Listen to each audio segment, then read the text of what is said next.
तो दोस्तों नमस्कार, कैसे हैं आप लोग का फिर से स्वागत है एक नई वीडियो में। तो दोस्तों आज हम बात कर रहे हैं कंस्ट्रक्शन जॉब के बारे में, जो काफ़ी यहाँ पे डिमांड है। जो लोग कंस्ट्रक्शन जॉब में आना चाहते हैं क्रोशिया के लिए, वो लोग भी अप्लाई कर सकते हैं। जो लोग बुल्गारिया जाना चाहते हैं वो लोग भी अप्लाई कर सकते हैं। जो रोमानिया जाना चाहते हैं वो लोग भी अप्लाई कर सकते हैं। तो जो हमारी एजेंसी है ना, जिस एजेंसी से हम काम करते हैं, उसके पास काफ़ी डिमांड रहता है। तो बीच बीच में कभी कभी ऐसा है कि वैकेंसियाँ रहती हैं लेकिन बंदे नहीं मिल पाते हैं, जैसा बंदे चाहिए वैसा नहीं मिल पाते हैं।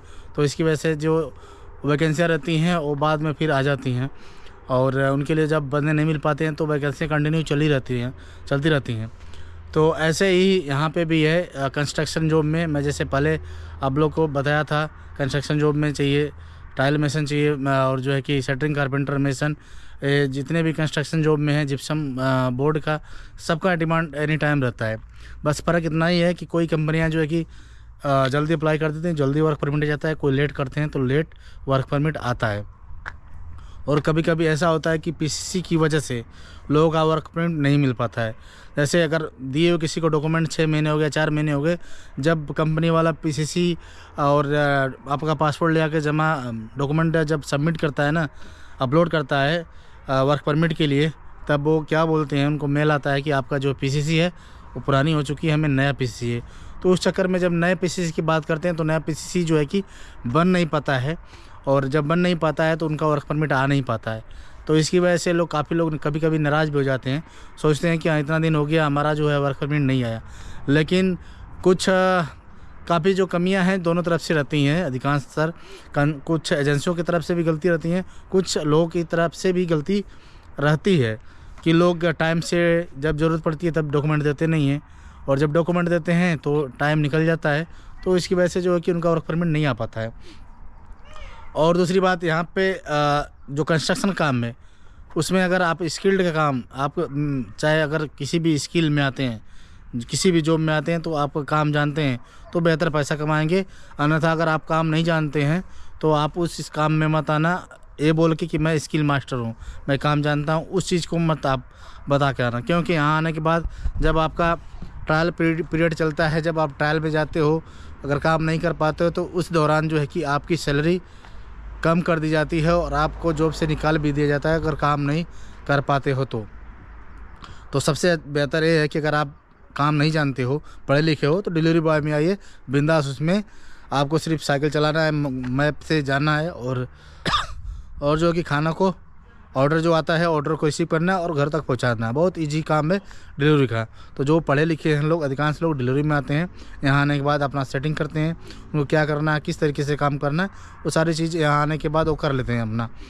तो यहाँ पे कंस्ट्रक्शन जॉब में काफ़ी डिमांड है। अगर प्लानिंग है आपका यूरोप कंट्री में आने के लिए, सोच रहे हैं आने के लिए कि हमें यूरोप कंट्री में जाना चाहिए और वहाँ जाके पैसे कमाना चाहिए, तो आप बिंदास जो है कि क्रोशिया के लिए अप्लाई कर सकते हैं, रोमानिया के लिए अप्लाई कर सकते हैं, बाकी बुल्गारिया के लिए भी अप्लाई कर सकते हैं। तो इसमें जो है कि आपको पता है पीसीसी रिक्वायर्ड है, विद अपोस्टाइल पीसीसी आपको चाहिए। और बात करते हैं सैलरी की, तो इसमें सैलरी शुरुआती दौर में जो है कि 800 से लेके 850 900 तक जो है कि आपको इसमें एग्रीमेंट जो कॉन्ट्रैक्ट पेपर आता है ना, उसमें लिखा रहता है कितनी भी आपकी बेसिक सैलरी है। उसके ऊपर अगर आप एक्स्ट्रा काम करते हो तो उसका एक्स्ट्रा आपको बेनिफिट मिलता है।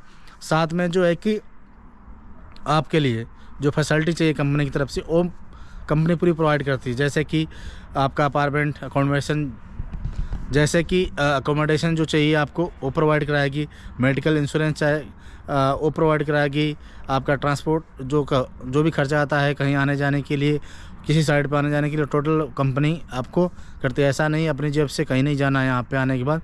हाँ, खाने का पैसा कुछ कंपनियाँ देती हैं, कुछ कंपनियाँ नहीं देती हैं, लेकिन जो पैसे देती हैं तो भाई उसके बदले में आपको जो है कि थोड़ा सा सैलरी जो है कि कम ही देंगे। और जो लोग खाने का पैसा नहीं देंगे आपको, तो अधिकांश कंपनियां जो यहाँ पे खाने का पैसा नहीं देती हैं। खाना बंदे को खुद अपना ला के खाना पड़ता है, बनाना पड़ता है और खाना पड़ता है। बहुत कम ऐसी कंपनियां हैं जो ज़्यादातर आपको फैसिलिटी देंगी, बहुत कम खाने के मामले में, क्योंकि इनका खाना अलग है, हमारा खाना अलग है। जो ये लोग खाते हैं वो हम नहीं खा पाएंगे, वो हमको पसंद ही नहीं आएगा। तो वो सारी चीज़ें से हमें बचना रहता है। और जो है कि हम अपना खुद बनाते हैं और खाते हैं। तो यहाँ पे जो भी चाहिए इंडिया का सामान, टोटल सामान मिलता है, आपको कुछ भी यहाँ लाने की ज़रूरत नहीं है। सिर्फ अपने पर्सनल यूज के लिए जो लाते हैं वही काफ़ी होता है। तो दोस्तों बस मैं बात कर रहा था कंस्ट्रक्शन जॉब के बारे में। तो आप लोग भी अगर आने का प्लान है, इच्छुक हैं, तो दिए हुए मेल आईडी पे मेल कीजिए, कांटेक्ट करेंगे, आपसे बात करेंगे, जो है कि आपका भी काम हो जाएगा। तो ठीक है, इस वीडियो में बस इतना ही, ज़्यादा कुछ लंबा नहीं, क्योंकि कई दिनों के बाद आज थोड़ा सा टाइम मिला, वो भी अंधेरा हो गया वीडियो बनाने के लिए। तो ठीक है, फिर मिलते हैं आपसे एक नई दूसरी वीडियो में। ओके, बाय बाय, नमस्कार।